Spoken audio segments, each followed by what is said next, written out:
When my son graduated from high school, he had to give a speech. He began by reading from his prepared text. I want to talk about my mother and the wonderful influence she has had on my life. He told the audience. She is a shining example of parenthood, and I love her more than words could ever do justice. At this point, he seemed to struggle for words. After a pause, he looked up with a sly grin and said, Sorry, but it's really hard to read my mother's handwriting. A Dutchman was explaining the red, white and blue Netherlands flag to an American. Our flag is symbolic of our taxes. We get red when we talk about them, white when we get our tax bills, and blue after we pay them. The American nodded. It's the same in the USA, only we see stars too.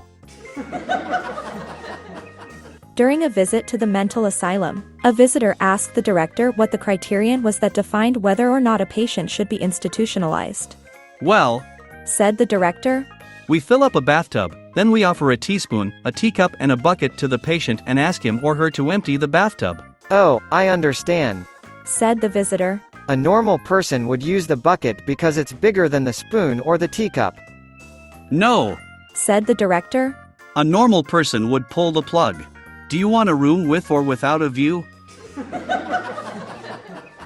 A lady goes to the doctor and complains that her husband is losing interest in Kex. The doctor gives her a pill, but warns her that it's still experimental.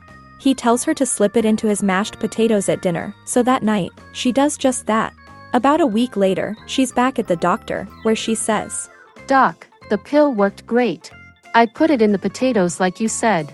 It wasn't 5 minutes later that he jumped up, raked all the food and dishes onto the floor, grabbed me, ripped all my clothes off, and ravaged me right there on the table.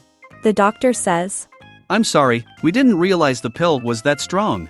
The foundation will be glad to pay for any damages. Nah, she says. that's okay.